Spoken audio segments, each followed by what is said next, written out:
ගුරු ග්‍රහයා නියෝජනය කරන අය ගැන අපි බලමු. ගුරු ග්‍රහයා කියන්නේ බොහොම පණ්ඩිත ග්‍රහය. ඥානය බුද්ධිය තියෙන බොහොම පුරෝහිත ග්‍රහය තමයි ගුරු ග්‍රහයා නියෝජනය කරන්නේ. ඒ අය ගැන කතා කරනවා නම් ඒ අයට හැදෙන්න පුළුවන් රෝගාබාධ ගැන අපි අද කතා කරමු. අයිබෝවන්, මම අංක විද්‍යා හා ජ්‍යොතිර්විද්‍යාවේදිනී ලක්ෂි පුෂ්පලතා පෙරේරා. අපි ගුරු ග්‍රහය ගැන කතා කරනවා නම් ගුරු ග්‍රහය කියන්නේ පුරෝහිත ග්‍රහය. ඥානය බුද්ධිය තියෙන ගුරු ග්‍රහය පුරෝහිත ග්‍රහය. නමුත් තමන් වෙලාවට තමන්ගේ තියෙන පණ්ඩිතකම තමුන් දන්නවයි කියලා හිතන දේ නිසා තමන්ට වැරදීමේ හැකියාව බොහෝ දුරට තියෙනවා. තමන් දන්නවා නැතුව නෙමෙයි දන්නවා. දන්නා දේ නිසාම තමන්ට හානිය ඇතිවීමේ හැකියාව බොහෝ දුරට තියෙනවා. දන්න දේනොත් ඒ වගේ ඕන කෙනෙකුට පණ්ඩිතයන්ට අකුරු වර්ධය කියන දේ තියෙනවානේ. එතකොට 3 12 21 30 ඉපදුණු අය තමයි මේ ගණයට වැටෙන්නේ. මේ අයට ස්නායු පීඩා තමා පිළිබඳ අධිමානසිකත්වයක් ඇතිවීමේ හැකියාව බොහෝ දුරට තියෙනවා. හැමෝත් එක්කම ඉන්න අමාරුයි. ඒ කියන්නේ තමුන්ට නොගැලපෙන අයගෙන් එයා අයින් වෙලා තමයි නිතරම ජීවත් වෙන්න බලන්නේ. තමුන් පමණට වැඩි හිතන්න ගිහිල්ලා තමන් ස්නායු ආබාධ වලට පැටලීමේ හැකියාව බොහෝ දුරට තියෙනවා. මේ අයට බහුලව වැළඳෙන්න පුළුවන් රෝගයක් විදිහට මම සඳහන් කරනවා සයිටිකා රෝගය. සයිටිකා කියන රෝගය. තත්වය ඇතිවීමේ ඉඩකඩ බොහෝම වැඩි. 3 12 21 30 ඉපදුලා ගුරු නියෝජනය කරන කෙනාට චර්ම රෝග, නියපොතුවල ආබාධ, ශරීරයේ ඇඟ කැසීම්, හමේ රෝග, හමේ පල්ලම් මතුවීම, ඇඟ කැසීම්, දද, කුෂ්ඨ, වියලි හම, කොරපොතු තත්ත්වයන් වෙන්න පුළුවන්. ඒ වගේ දේවල් ඇතිවීමේ හැකියාව බොහෝ විට තියෙන කෙනෙක් තමයි ගුරු නියෝජනය කරන මේ දිනවල ඉපදුණු අය. මේ අයගේ ආහාර රටාව හරි පෝෂ්‍යදායී ආහාර රටාවක් මේ අයට අවශ්‍යයි. එතකොට ඇපල් වගේ දේවල්, සාදික්ක ආමන්ඩ් වගේ දේවල් මේ අයට ආහාරයට ගන්නවා නම් මේ අයගේ තත්ත්වයන් මගහරවාගෙන යන්න පුළුවන් කියන එක තමයි කියන්න තියෙන. ආහාර වලට ඒ වගේ දේවල් එකතු කර ගන්න ඕන. එතකොට මේ තත්ත්වයන්, මේගොල්ලෝගේ මේ සයිටිකා තත්ත්වයන්, මේ ස්නායු ආබාධ තත්ත්වයන් වැඩිපුර ඇතිවීමේ අගය වැඩි. මේ අය ඉපදිලා තියෙනවා නම් පෙබරවාරි, ජූනි, සැප්තැම්බර්, දෙසැම්බර් මාසවල ඉපදිලා තියෙනවා නම් මේ අය මේවැනි මම කියු රෝග ආබාධ වලට පැටලීමේ ඉඩකඩ, ඒ රෝග වැළඳීමේ ඉඩකඩ බොහොම වැඩි කියන එක කිව්ව යුතුමයි. පෙබරවාරි, ජූනි, සැප්තැම්බර්, දෙසැම්බර් මාසවල 3 12 21 30 ඉපදුණු අයට ශරීර අභ්‍යන්තර රෝගාබාධ, පාදවල රෝගයන්, කොන්දාසිද රෝගාබාධයන්, ශරීරයේ හැම කැසීම, ඇඟ කැසීම, ඇලර්ජික් තත්ත්වයන්, ස්නායු ආබාධ වැනි දේවල් මේ අයට ඇතිවීමේ ඉඩකඩ බොහෝම වැඩි. මේකේ රෝග ලක්ෂණ මතුවේ හැකි කාලයන් විදිහට වයස 12 21 30 39 48 57 66 කියන්නේ හැරවුම් ලක්ෂ ජීවිතේ ටර්නින් පොයින්ට්. මේ අයට ඒ කාල වකවානු තුල තමුන්ගේ රෝග ලක්ෂණ මතුවලා පෙන්눔 කරනවා. රෝග ලක්ෂණ ගැන මේගොල්ලෝ රෝග ගැන එච්චර හිතන අය නෙමෙයිනේ. පොඩි රෝගෙටත් බෙහෙත් ගන්න අවශ්‍යතාවය තිබුණාට මේගොල්ලන්ට වෙලාව නැහැ. කාර්ය බහුලතාවයත් නිසා මේගොල්ලෝ ඒවට යොමු වීමේ ඉඩ අඩුයි. හිතනවා නිතරම මම තමන් ගැන හිතනවා ආඩම්බරෙන්. මට රෝග නැහැ. මම නිරෝගී කෙනෙක්. මම මෙහෙමයි කියලා. ඒ වගේ දේවල් මන්දගාමී ගති නිසා වැඩේ හරියටම රෝග හරියටම වර්ධනය, ශරීරය තුළ වර්ධනය වෙනකම් මේගොල්ලෝ ඒ ගැන හොයන්න බලන්න ලෑස්ති වෙන්නේ නැහැ. එහෙම තත්ත්වයක් මේගොල්ලොන්ගේ තියෙනවා. අනිවාර්යෙන් බොහොම නිහතමානී අය, ඥානය බුද්ධිය තුලින් ඉදිරියට යන්න පුළුවන් යම්කිසි සහජ හැකියාව, දක්ෂතා පිහිටන අය, බොහොම අනිත් අයත් එක්ක අනිත්‍යයන්ට උදව් උපකාර කරගෙන ආදරණීය චරිත, මනස මෙහෙवला කටයුතු කරන කෙනෙක් එක්ක රණ්ඩු වෙන්න එම් බලන අය නෙවෙයි. බොහොම ආදරණීයව හැමෝත් සමග ගලපගෙන යන්න පුළුවන් හදන චරිත, තැනේ විදිහට කෙනා අඳුරගෙන ඕන කෙනෙක් එක්ක ජීවත් වෙන්න පුළුවන් චරිත තමයි ඥානය බුද්ධිය තුලින් ඒ දිනවල ඉපදුණු අය.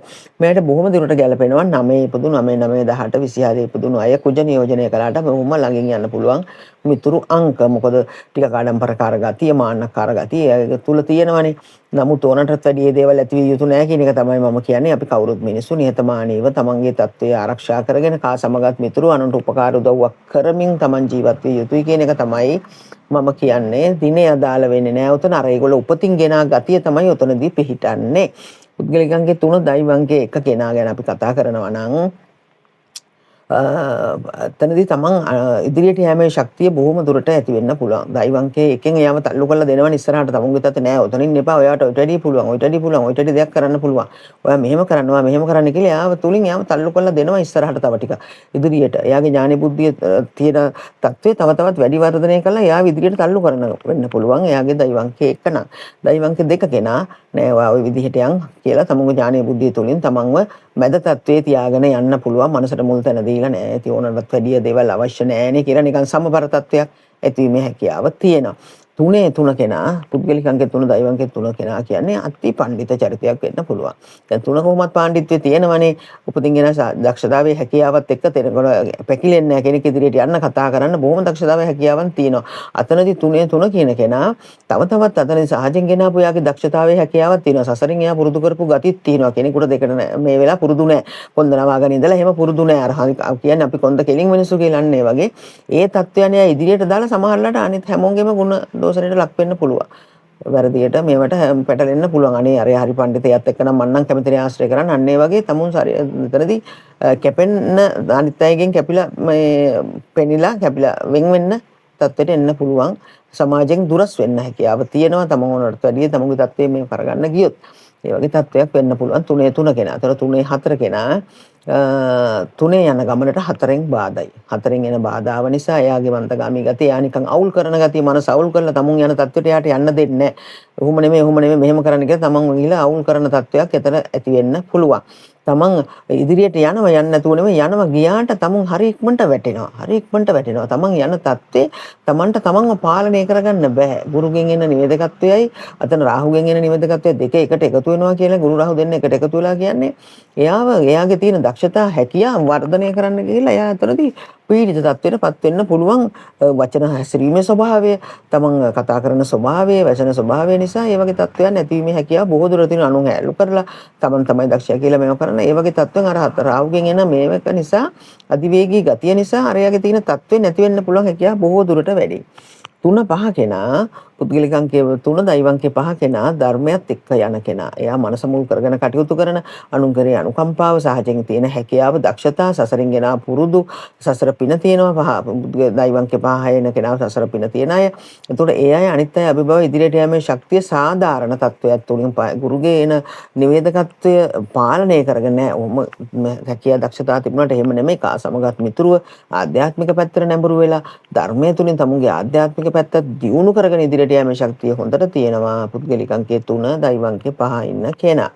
එතකොට පුද්ගලික අංකයේ 3 දෛවංකයේ 6 ඉන්න කෙනා එයා ඇවිල්ලා තමුන්ගේ දක්ෂතාවය තුලින් ඉදිරියට යෑමේ ශක්තිය හොඳට තියෙනවා. 6 කෙනා කැපිලා පේන සමාජයේ තමුන්ගේ හැකියාවනුත් තව තවත් උලුප්පුවාගෙන ඉදිරියට යන්න පුළුවන් කෙනෙක් තමයි දෛවංකයේ 6 පුද්ගලික අංකයේ 3 ඉන්න කෙනා. සමාජයේ කැපී පෙනෙන ඉදිරියට යෑමේ ශක්තිය හොඳින් තියෙන කා සමගත් මිතුරු ඕනම කෙනෙක් එක්ක. මොකද තුනේ කෙනා එච්චර හැමෝ එක්කම මිතුරු වෙන්න බලනවා ගතිය අඩුයි.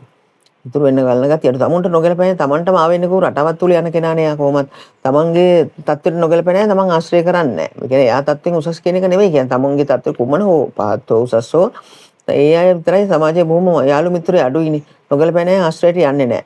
ඉතින් ඒ ගතිය තියෙනවා. නමුත් අතනදී 6න් එයා තල්ලුවක් දෙනවනේ. ඕන කෙනෙක් එක මිතුරු වෙලා සමාජ රීතියට යන්න පුළුවන් ශක්තිය එතනදී ඇති වෙනවා. 3-7 කෙනාගේ 7 තියෙන ගුප්ත ගතියත් එක්ක එයාගේ මනසෙන් එන තත්ත්වයක් එක්ක එයා ඉදිරියට යෑමේ ශක්තිය තියෙනවා. ගුරුව නියෝජනය කරන් යන්න පුළුවන්. කේතුයි ගුරුයි දෙන්නට එකට යෑමේ හොඳට හැකියාව තියෙනවා. මනස මෙහෙवला හරියාකාරව කටයුතු කරන්න හැකියාව හොඳට තියෙනවා. දෛවංකයේ 7 පුද්ගලික අංකයේ 3 කෙනා. පුද්ගලික අංකයේ 3 දෛවංකයේ 8 කෙනා තමුන් යන්න හදන තත්ත්වේ බාධාකාරී තත්ත්වයන් ඇති වෙන්න පුළුවන්. බොහොම යා පස්සට අදින ගතිය. උමනා දෙයට උමනා වෙලාවට යන්නේ නැහැ. තමන් එතනින් කැපෙනවා. තමන් මොන තරම් හැකියාව දක්ෂතා දේවල් තිබුණත් තමුන්ට එතනට යන්න බෑ. එදා එතනින් කැපෙනවා. කැපෙන ගතිය තියෙන. ඒ කැපෙන්නේ මොකද? අරයා යන වේගයට යාට යන්න දෙන්නේ නැහැ. ශනිගේ තියෙන කකුලෙන් ඇදිල්ලක් තියෙනවා. දැන් ඔක්කොම සැරසිලා යන්න ලෑස්ති වෙලා ඔක්කොම කරලා එක්ක තමන් යනකොට යන්න හදපු බස් එක එක්ක ගිහිල්ලා. ඔන්න. එයාට යන්න වෙන්නේ නැහැ. එතකොට යන්න හදපු ඌමනාම ලියවිලි ගෙනහිල්ලා නැහැ. අපි ඉන්ටර්විව් එකකට ගියා කියමු ඌමනාම ලියවිලි ටික ගෙනහිල්ලා නැහැ. අරයාගේ තියෙන මේවා ගති නිසා කුමන හෝදයක් මේ අතර ගන්න දේ කටට දාගන්න බැරි තත්ත්වයන් උදා වෙන වෙලාවල් තියෙනවා නටේ කෙනාට. ඉතින් අර ළඟට එන වාසනාව දුරස් වෙනවා. එතනදී යා 3 වෙලා 3 තියෙන වේගය අඩු වෙලා යනවා. දෛවංකේ 8 නම් යන්න හදන තැනට යන්න බොහෝ බාධා මැද යන්න වෙන ගතියක් තමයි පෙන්눔 කරන්නේ. 3 9 කෙනා කුජයි ගුරුයි දෙනා.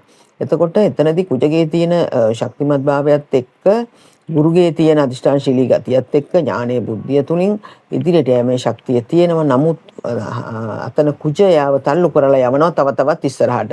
තව ඉස්සරහට ඔහොම ඉඳලා බෑ මෙහෙම යන්න කියන එක එයා තල්ලු කරලා යවන ගතිය තියෙනවා ඉස්සරහට. එතකොට එයා පැටලෙන්න පුළුවන්. තමුන් යන තැනට එයා යන්න හදන්නේ. අධිවේගී තමුන් කරන දේ හරියට කරන්න හදන කෙනානේ ගුරුගේ කෙනා. හරියට කරන්න හදන. අරයා කියනවා නෑ ඉක්මන් වෙලා යන්න කියලා. එතන කුජගේ ශක්තියෙන් එයාව තල්ලු කරලා දානවා ඉස්සරහට. එතකොට එයාට පැටලෙන්න පුළුවන්. තමුන් යන මාර්ගේ පැටලිලා ආබාධ වීමේ හැකියාව බොහෝ දුරට තියෙනවා. 9 කෙනා ගැන මම නැවත සඳහන් කරනවා. අතුරු ආබාධ වීමේ හැකියාව බොහෝ වැඩි. ලේහා සම්බන්ධය තමුන්ගේ වේගවත්භාවය සංසාරේ ඉඳලා ගිහිල්ලා ඒ තත්ත්වයට ගිහිල්ලා හුරු වෙලා තමයි යා කැපිපෙනෙන සමාජයේ කැපිපෙනෙන තත්ත්වය නැති කරගන්නේ. ඒක නිසා 9 කෙනා බොහෝම ප්‍රවේශමෙන් යා යුතුමයි. ලේහා සම්බන්ධ දේවල් හදිසි අනුතුරු ඇතිවීමේ හැකියාව බොහෝ දුරට තියෙන කෙනෙක් තමයි අංක 9 දෛවංකය වෙන අය. කුමන හෝ දිනයක ඉපදුණා දෛවංකය 9 කෙනා බොහෝ ප්‍රවේශම් විය යුතුයි කියන එක මම කියනවා. සැඟවුණු ආබාධ, ෂණික ආබාධ, ලේවල ඒ ගැලීම්, හදිසි පිපිරීම්, ගින්නෙන් වෙඩි පහරවල් වදින්න පුළුවන්, බෝම්බ වලට අසු වෙන්න පුළුවන්, වෙඩි තියලා එතකොට රියානතුරු වෙන්න පුළුවන්. ඒ වගේ දේවල් හදිසි අනතුරු බොහෝ ඇතිවීමේ හැකියාව තියෙනවා 9 දෛවංකයේ දරන කෙනාට. එතන පුද්ගලික අංකයේ 3 9 එන කෙනත් ඒ වගේ හා සමානයි කියලා කියන්න ඕන.